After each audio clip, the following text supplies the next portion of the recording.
Ok. Vous allez bien? Je réfléchis.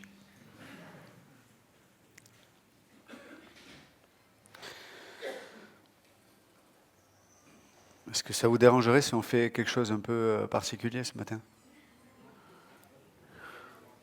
Ça dépend.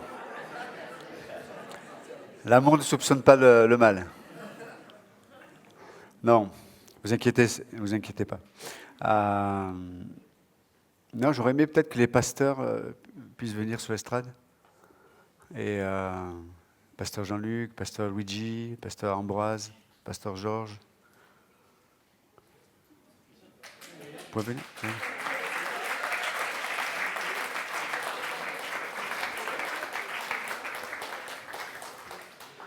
Juste, je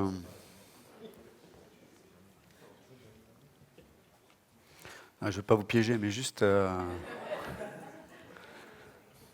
me mets avec eux, hein, je suis pas, mais juste à entendre qu'est-ce que Dieu vous dit en ce moment. J'aimerais vraiment entendre qu'est-ce que Dieu vous dit. Qui veut commencer? Pasteur. Il me dit d'aller m'asseoir. Ah. Pas la position de Christ. Non, mais justement. En ce moment, je pense que oui, Dieu m'appelle à rester tranquille, justement. Effectivement. On est dans un moment un peu particulier de notre vie. Et naturellement, on aurait envie de bouger dans tous les sens. Mais on en parlait un petit peu à Marseille hier avec ceux qui sont venus. Dieu nous appelle à nous asseoir à sa droite et d'attendre que lui nous délivre de nos ennemis, qu'il fasse de nos ennemis nos marchepieds. Et donc, pratiquement parlant, bien sûr, ça ne parle pas d'attentisme ou de passivité, mais ça veut dire qu'il y a des choses qu'il n'y a que Dieu qui peut gérer ça. L'homme peut tourner ça dans tous les sens, il n'y arrivera pas. Mais de l'autre côté, le côté proactif du fait d'attendre et de s'asseoir, en attendant, fais ce que tu sais que tu dois faire, ce que Dieu te montre de faire, et vis dans le repos de Dieu, et voilà, c'est ça. C'est ça que Dieu me dit en ce moment.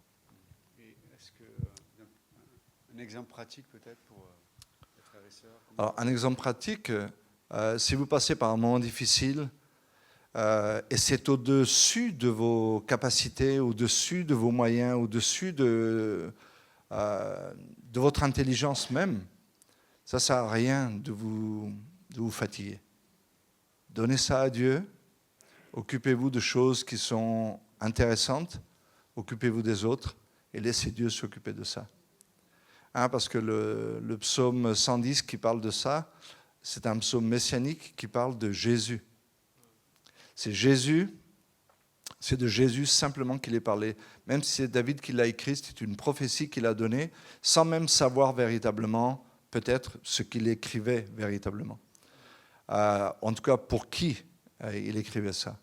Mais si on regarde la vie de Jésus, Jésus ne s'est pas assis en attendant que Dieu fasse tout. Il est venu sur la terre, il a fait toutes sortes de choses, il a aimé les gens, il a évangélisé, il a proclamé le royaume, il a donné sa vie, il est mort, etc. Et il est ressuscité, bien sûr. Mais c'est Dieu le Père qui allait faire pour lui le fait de le ressusciter, le fait de mettre ses ennemis sous ses pieds et de faire de lui un jour le roi qui va régner à Jérusalem pendant 1000 ans et pour l'éternité avec nous, quoi. Donc voilà, pratiquement c'est ça. C'est pas pour les petites choses de la vie. Les petites choses, tu roules sur l'autoroute, tu crèves ton pneu et tu restes assis dans ta voiture. Tu dis, je reste assis jusqu'à ce que Dieu change le pneu de ma voiture. Et Dieu il te dira, sors, paresseux. Merci, pasteur.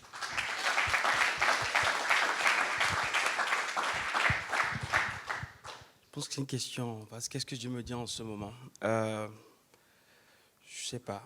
Je sais juste que quand on est venu ici, on est arrivé sur Montpellier, ma femme et moi, on a le désir d'être impliqués, de connaître les gens, d'aller visiter les gens, d'entendre votre histoire, l'œuvre, l'action de Dieu dans vos vies. Et je pense que c'est chercher d'abord le royaume de Dieu, sa justice, et toutes les autres choses vous seront données par-dessus. Et je pense que ma femme et moi, on est juste bénis de découvrir l'histoire de Dieu dans la vie de chacun. Hier à Lyon, je vais partager une petite pensée dans le psaume 119 où il est dit « Le témoignage de l'Éternel est véritable, il rend sage l'ignorant. » Et le témoignage de l'Éternel, c'est l'histoire de Dieu. C'est l'histoire de Dieu qui nous est relatée dans la Bible. Mais c'est aussi l'histoire de Dieu, de son action dans vos vies et dans nos vies. Et on a eu l'occasion de visiter certaines personnes, notamment Julien, Cécile, et on était vraiment bénis et encouragés de voir l'histoire de Dieu dans leur vie. Donc, s'il y a une chose que Dieu nous dit, continuez d'entendre l'histoire de Dieu, mon histoire dans la vie des gens de l'Église. Et le verset dit, il rend sage l'ignorant. Je me suis dit, c'est intéressant parce qu'il n'est pas dit, il rend intelligent l'ignorant. Parce que l'intelligence, c'est la connaissance des choses. Mais il rend sage, c'est la pratique, c'est-à-dire que l'histoire de Dieu dans vos vies et dans ma vie me pousse à marcher avec Dieu. Donc, du coup, pour nous aujourd'hui, dans ces derniers temps, c'est juste aller voir les gens, passer du temps avec les gens et entendre l'action de Dieu dans la vie de chacun de nous. Et c'est ce qui nous bénit.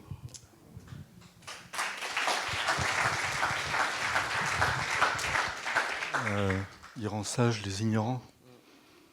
Il y a de l'espoir. Qui est candidat? Et merci pour ce que tu as partagé, Dario, c'était vraiment profond. Et moi, je suis assez sidéré de réaliser Dieu pour mon bien, Dieu amoureusement, divinement, veut chasser toute familiarité, dépoussiérer nos cœurs. Et juste très tranquillement, très doucement, l'Esprit de Dieu, je sais, est en train de me dire, tu sais, tout ce qu'on croit dans cette église notamment, pas que, heureusement, tout ce qu'on croit, tout ce qui est prêché, tout est vrai. Bon. Tout ce que Dario vient d'apporter, tout est vrai. La table de communion, le mystère, Dieu, les mystères me fascinent. Je pense qu'on est appelé à être fasciné. On est des adorateurs en esprit et on est appelé à être fasciné par les mystères. Je dis, mais c'est pas possible, Seigneur, il faut qu'on hurle ton nom dans ce monde perdu. Il y a urgence, non? Il y a un enfer. C'est vrai. Donc il y a urgence. Dieu dit, non, laisse le monde hurler, mais continue, marche humblement avec moi. Pratique la justice, aime la miséricorde. Et tout ce que tu entends, garde-le. C'est vrai, c'est mystérieux, c'est d'une richesse. Nous sommes tellement riches. Dieu est tellement profond. Et moi, je veux apprendre à réaliser ça. De plus en plus, j'ai faim. Et cette soif, cette faim dans mon cœur me rassure tellement. Elle m'appelle cette ignorance dont parle Pasteur Ambroise à l'instant, ce repos auquel se réfère Pasteur Luigi, me rassure. Mais j'ai envie d'avoir encore plus faim. Je dis, Dieu, creuse encore cet appétit en moi. Encore. D'autant plus que ton jour approche. Et il est proche. Et il y a urgence. Mais le mystère de la sagesse de Dieu n'est pas notre compréhension naturelle, assurément. Et Dieu va aller trouver un Julien, comme tu l'as dit, une Cécile, un Rudy, une Paloma, ou un autre ici, ou un autre là. Et il est passionné par cette âme. Et j'en suis passionné aussi.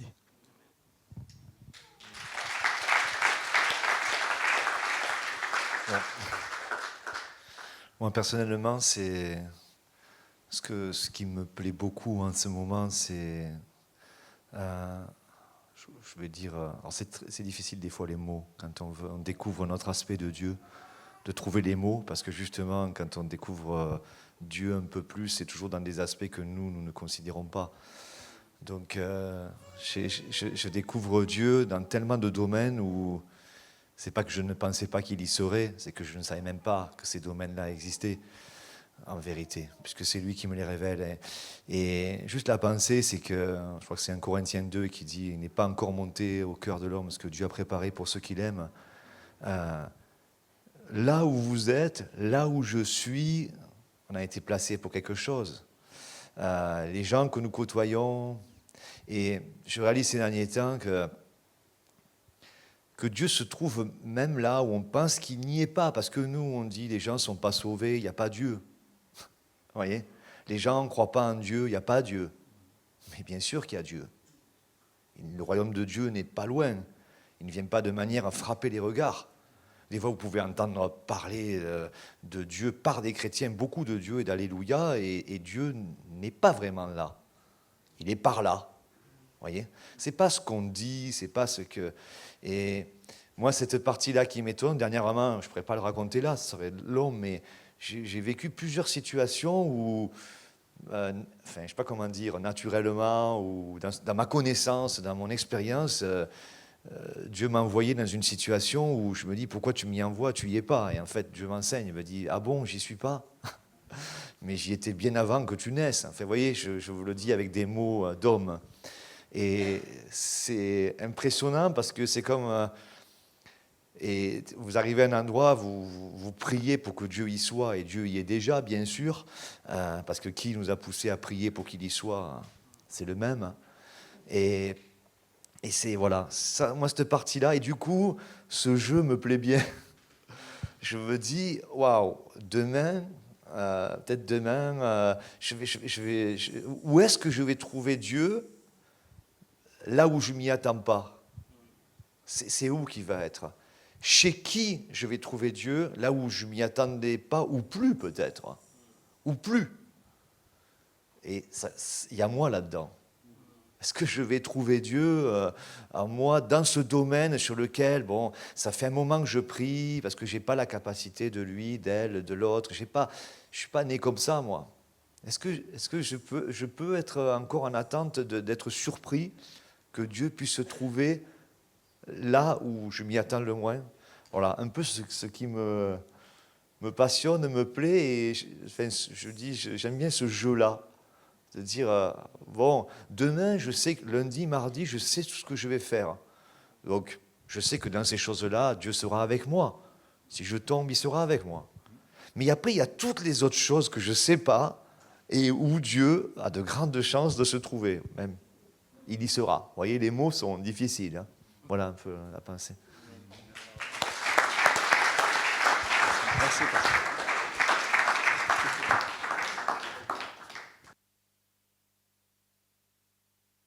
Ok.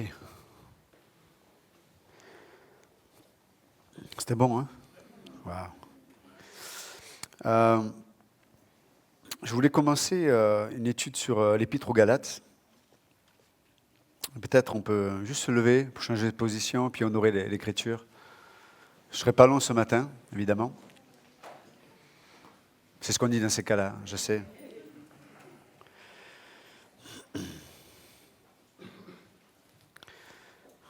Et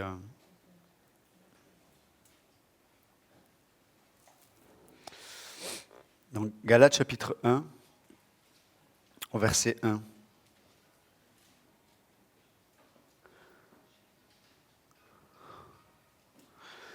Paul, apôtre, non de la part des hommes, ni par l'homme, mais par Jésus-Christ et Dieu le Père qui l'a ressuscité d'entre les morts.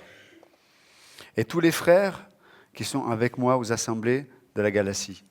Grâce et paix à vous de la part de Dieu le Père et de notre Seigneur Jésus-Christ. C'est donné lui-même pour nos péchés, en sorte qu'il nous retira du présent siècle mauvais, selon la volonté de notre Dieu et Père, auquel soit la gloire au siècle des siècles. Amen. Verset 6, je m'étonne de ce que vous passez si promptement de celui qui vous a appelé par la grâce de Christ à un évangile différent qui n'en est pas un autre. Seigneur, bénis le reste de ce culte. Ton nom précieux Jésus, Amen. Vous pouvez vous asseoir, merci.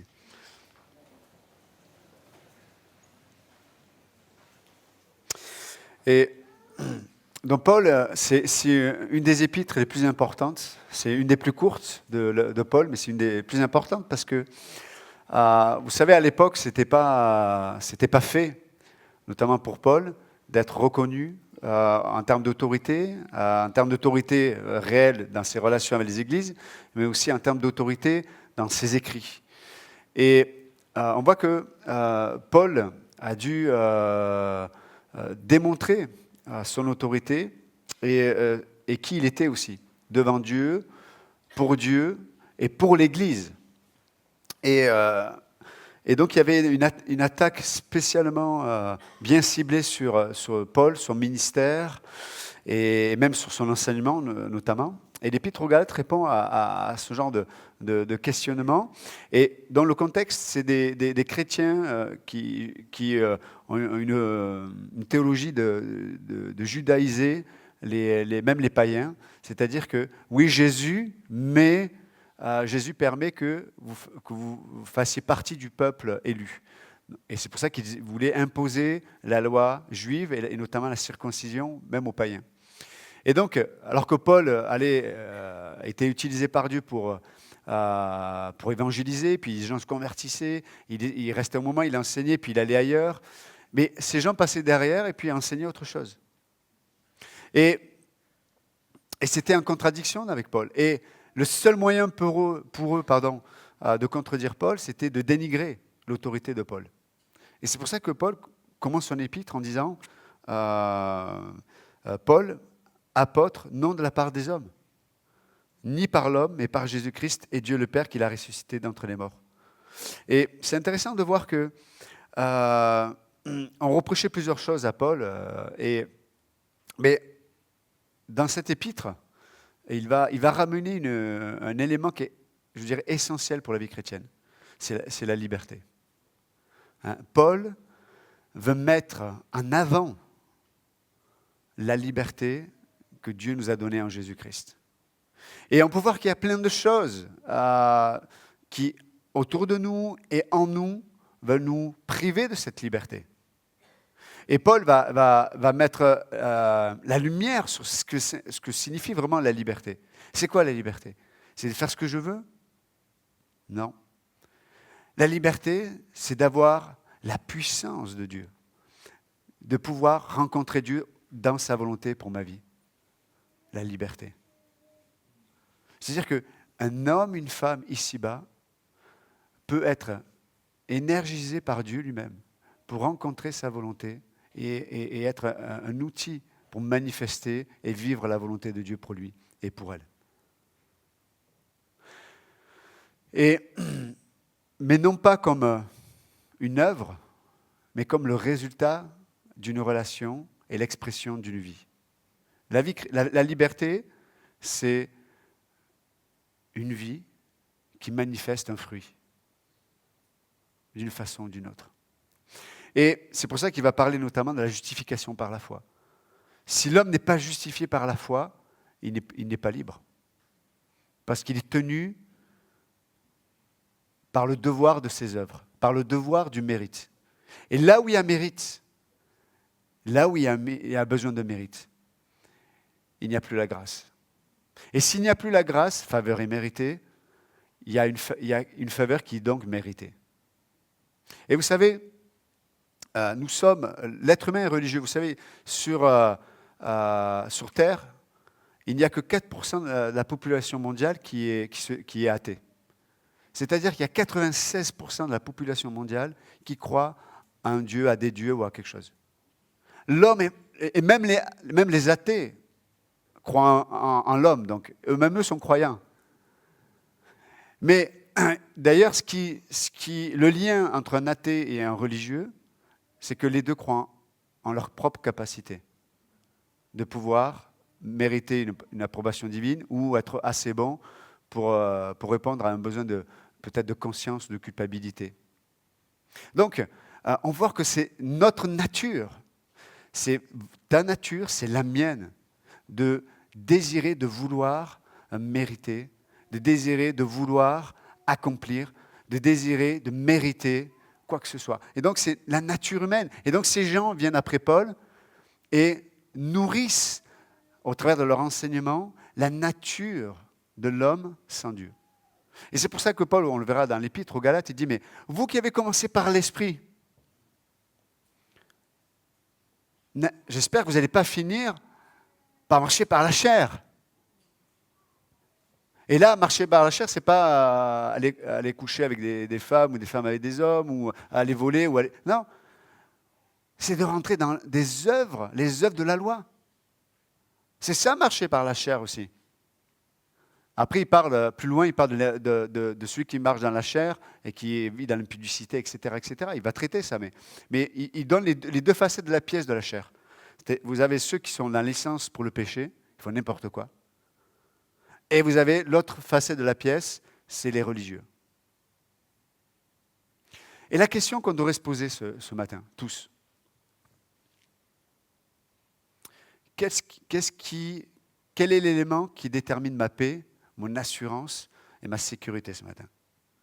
Qu'est-ce qui fait que je peux être en paix, je peux être assuré de l'amour de Dieu, de la miséricorde, du fait que Dieu a un plan pour moi, que ce que Dieu dit, il va l'accomplir. Qu'est-ce qui m'assure toutes ces choses? Qu'est-ce qui fait que je peux me tenir devant vous et vous devant moi, et puis on peut se voir, sourire, rigoler, parler de la vie? Qu'est-ce qui fait que je ne sois pas dans un coin en train de me cacher de tous et de tout le monde? Qu'est-ce qui me donne cette assurance?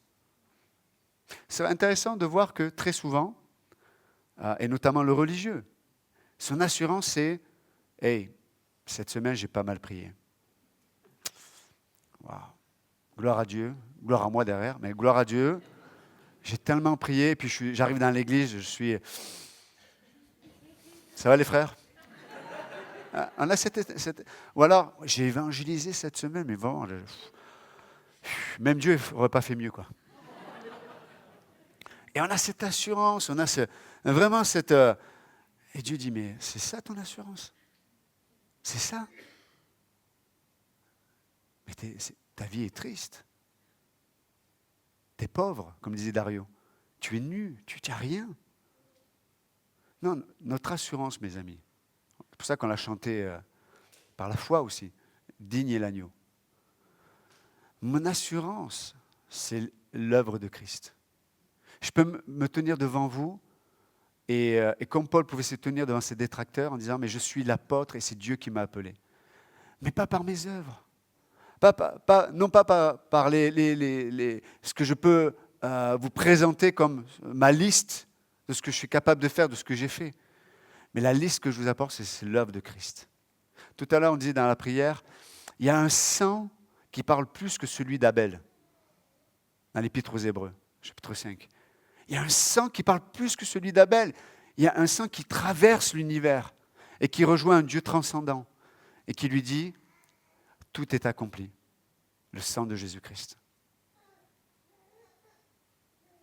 Combien le diable tient dans l'esclavage les chrétiens aujourd'hui? Ceux qui pensent réussir sont esclaves de leurs œuvres. Ils sont remplis d'orgueil, même s'ils se cachent derrière une humilité. Vous savez, vous avez des fois, les plus grands orgueilleux semblent être les plus grandes personnes qui vivent dans l'humilité. Hein, ça vous rappelle rien? Un scarabée, hein? Non, ils sont orgueilleux, ces gens-là. Et nous sommes orgueilleux aussi, en pensant être humbles. L'humilité, c'est de rejoindre la pensée de Dieu. Et l'humilité, quand Dieu dit « mais je t'aime » d'un amour éternel. Et mes pensées envers toi sont des bonnes pensées. Ce sont des pensées de paix, d'amour. L'humble rejoint Dieu là-dedans. Il dit « c'est pour moi ».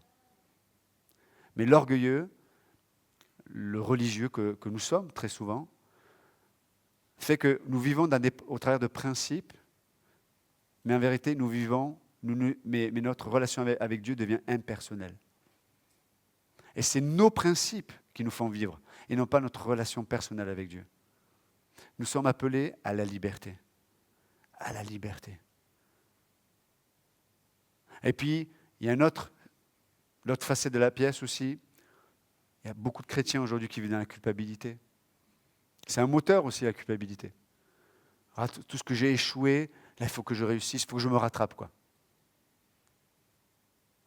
Ce ne sera jamais assez. Il manquera toujours quelque chose. Ce n'est pas possible. Il n'y a que la grâce de Dieu qui est capable de nous faire vivre et de nous positionner au standard de Dieu. Que la grâce. Et Dieu va tout faire dans nos vies pour nous réduire à la grâce. Faveur imméritée. Quand on ne vit pas dans la grâce, on s'examine et on examine les autres. On reste ce qui ne va pas. Ah, il y a une toile d'araignée là. Ah, il y a ceci, il y a cela. Ah, ou il aurait dû dire ceci, comme cela. Et on analyse. Et vous avez vu, hein, à la fin de la journée, tu es épuisé. Non pas des autres, mais de toi. Tu t'es fatigué toi-même. Parce que tu as perdu ta simplicité. J'ai perdu ma simplicité très souvent. Et du coup, Dieu devient impersonnel. Dieu s'éloigne, alors que je pense m'y rapprocher de ce dernier. La seule façon de s'approcher de Dieu et d'être dans la présence de Dieu, c'est la grâce. Ce que Dieu a fait au départ, ce que Dieu fait encore aujourd'hui, et c'est ce que Dieu fera demain. Tout est de lui, tout est par lui, tout est pour lui. À lui seul soit la gloire, au siècle des siècles. Et l'Église devrait dire Amen. Amen. Donc ce matin, Paul, on le verra dans les prochaines semaines, mais Paul va traiter, c'est une épître, c'est je crois la seule épître où Paul il est en colère. Il a un coup de sang, quoi. Et là, il est énervé. Là. Vraiment, si vous lisez l'épître de Galates, il rigole pas. C'est la seule épître où il dit pas, il ne fait pas d'éloge.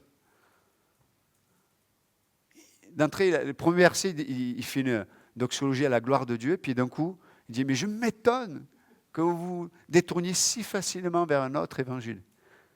Ce n'est pas qu'il y ait un autre évangile, mais sous-entendu, on peut s'attacher à quelque chose qui ressemble à l'évangile, mais qui n'est pas l'évangile. Et la preuve, c'est quoi ? Manque de liberté. Manque de liberté. C'est la grâce plus la prière. La grâce plus l'évangélisation. La grâce plus venir à l'église plus souvent. La grâce plus, pardonner, mais dans le sens, ça devient une œuvre. La grâce plus ceci. La grâce plus cela. Si on vit comme ça, on est juste des religieux. Évangéliques, si vous voulez, mais on est des religieux. Non, Paul dit, la grâce plus rien du tout. Même pas, non, rien. La grâce, et c'est cette grâce, cette faveur imméritée envers moi, qui va me pousser à cette relation personnelle avec Dieu. Et c'est dans la relation personnelle avec Dieu que sa vie s'imprime en moi. Et comme sa vie s'imprime en moi, je vais porter du fruit. Je vais porter du fruit. Je ne vais pas fabriquer du pardon. Je vais exprimer le pardon. Je ne vais pas fabriquer la patience. Je vais exprimer la patience de Christ. Je ne vais pas fabriquer mon engagement dans l'Église. Je vais exprimer le don que le Saint-Esprit, dans sa liberté à lui, a décidé de me donner pour édifier le corps de Christ. Mais quand je sors de cette vie-là, ça devient, mon don devient mon ministère, et mon ministère devient une règle, vous savez, à l'époque, les profs. Récite-moi la poésie. Ah, t'as fait une erreur, les doigts. Bam! Certains ont connu ça. Qui a connu ça?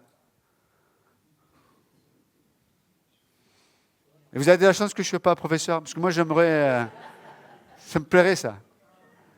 Mais là, je vous taquine. Mais vous voyez ce que je veux dire, c'est que c'est incroyable à quel point nous sommes esclaves de nous-mêmes et de notre conception de certaines choses. Non. Dieu désire nous réduire à lui. C'est pas étonnant quand Jésus a dit « Je suis la porte ». Ça veut dire qu'il est la porte. Pour la vie, il est la vie. Ah mais c'est étroit, c'est extrêmement étroit. Et c'est intéressant de voir à quel point, c'est comme la matière est attirée par la gravité, à quel point nos cœurs sont attirés à chaque fois pour nous remettre nous-mêmes, notre ego au centre. C'est incroyable. La seule puissance qui est capable de faire en sorte que l'ego ne soit plus au centre de tout, c'est la grâce. Quelqu'un qui ne vit pas sous la grâce, je vous assure, il peut me dire ce que je fais, voilà ce que je dis, etc., blablabla, blablabla. Il est au centre. Mais lorsque la grâce règne dans nos cœurs, c'est Jésus-Christ qui est présent. Pourquoi ? C'est plus la culpabilité, c'est plus mes œuvres qui me poussent à agir. C'est son amour qui me saisit. et qui amène cette vie où on est brisé, où il y a un brisement intérieur, où on ne s'élève pas, où on ne s'abaisse pas non plus. Parce qu'il y a des gens qui sont là, qui vivent tout le temps dans les remords, dans la nostalgie, ou dans voilà ce que je devrais faire, voilà ce que j'aurais dû dire, mais c'est toujours toi qui es au centre. Et tu seras esclave, tu vas être misérable. Non, Jésus-Christ est mort à la croix, il est ressuscité pour nous affranchir. Pour nous affranchir. Vivons comme des gens affranchis. Aimons comme des gens qui ont été affranchis. Laissons Christ être au centre de nos vies. Et pour revenir à ce que je disais tout à l'heure, il y a un élément très clair qui montre si Jésus-Christ est au centre ou si c'est moi. Si c'est moi, je vais imposer aux autres ma culpabilité, mon mal-être, ma négativité. Je vais l'imposer aux autres. Ou je vais imposer mes dons, mon ministère. Moi, j'ai un ministère de prière et je veux que tu vas le savoir que tu ne pries pas assez. Moi, j'ai un ministère d'évangélisation et tu vas savoir que tu évangélises pas assez. Moi, je suis là tous les jours à l'église et je vais te montrer que tu viens pas assez souvent à l'église. Et c'est un peu vrai quand même. Parce que quand c'est l'ego qui est au centre, il l'impose aux autres. Il regarde les autres, il juge. Mais mes amis, qu'est-ce que dit l'Écriture? Le jugement est tombé. Sur qui? Jésus-Christ et Jésus-Christ lui seul. Ça ne veut pas dire que Dieu ne va pas nous défier, mais il va nous défier pourquoi? Pour sortir Monsieur Ego du centre de tout. Il y en a qui retiennent leur vie, mais c'est Ego qui retient sa vie. Il y en a qui donnent tout, mais c'est Ego qui donne tout. Parce qu'on essaie tous d'être quelqu'un. On essaie tous d'exister. Et Dieu dit non, la grâce de Dieu est la seule force dans l'univers capable de placer Jésus-Christ au centre de tout, au centre de ma vie. Donc je n'ai plus besoin de vivre dans la culpabilité. Je peux élever des mains pures et dire merci Seigneur. Merci. Oui, il y a des choses que j'aurais dû faire, oui, il y a des choses que je n'aurais pas dû faire, ok. Mais est-ce que le sang de Christ parle plus que celui d'Abel? La Bible dit oui. Ok. Donc maintenant, vis comme un homme et une femme libre. Et le prochain pas que Dieu t'appelle à faire avec lui, par lui et pour lui, fais-le en tant qu'enfant de Dieu qui a été libéré. Enfant de Dieu qui a été libéré. Et laisse à Dieu le passé. Et juste aujourd'hui, ce que dit je finis avec ça, ce que dit l'Épître aux Hébreux. Aujourd'hui, si tu entends ma voix, la voix de Dieu, n'endurcis pas ton cœur. C'est-à-dire, ne résiste pas à cette grâce. Ne résiste pas à cet amour. Je dis, mais je t'aime. Tu n'as rien à ajouter, tu n'as rien à enlever. Je t'aime. Je veux te toucher. Je veux te montrer à quel point tu es important. Et je veux te montrer que seul mon amour peut t'amener là où peut-être tu ne voudrais pas aller. Seul mon amour. Pas la religion, même évangélique de la grâce. Seul l'amour d'un Dieu mort à la croix et ressuscité est capable de faire ça dans nos vies. Donc ce matin, il y aurait beaucoup de choses à dire, mais juste, c'est une petite introduction à l'Épître aux Galates. N'acceptons pas tout ce qui veut nous remettre en prison. Christ est mort à la croix, il est ressuscité pour nous affranchir. Vivons comme des hommes et des femmes qui ont été libérés. Amen. Seigneur, merci encore ce matin pour ta parole. Je te prie, Seigneur Jésus,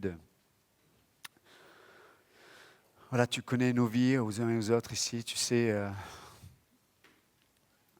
la mesure dans notre conscience de ce qui peut-être nous pousse à vivre, à penser, à faire certaines choses. Mais Seigneur, aide-nous à laisser cette œuvre merveilleuse qui est cette grâce. Et tu es la grâce. Régner dans nos pensées, régner dans nos cœurs. Seigneur, il n'y a plus de blessures, il n'y a plus de trahison, il n'y a plus de négativité qui peut être comparée à ta grâce, Seigneur. Toutes ces choses, tu les as portées à la croix. Et tu as crié, tout est accompli. Et c'était imprégné dans ton sang que tu as mené dans le tabernacle céleste Et le Père dit, ça suffit, il suffit, je l'accepte. Aide-nous, Seigneur, à te rejoindre dans ta sagesse, dans ta pensée. Comme disait le pasteur Ambroise tout à l'heure, c'est vrai qu'on est tellement ignorant à l'ignorance de la connaissance naturelle. Mais on veut avoir la connaissance d'un Dieu vivant. On veut avoir la vie, la tienne, Seigneur, qui porte du fruit. Oh Seigneur, quel esprit d'action de grâce, de voir en nous, dans notre corps ici-bas, le fruit d'un Dieu vivant en nous. Quelle grâce.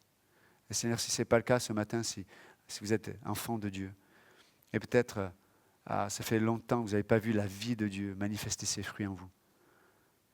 Dieu ne vous appelle pas à vous culpabiliser, à vous condamner, à payer en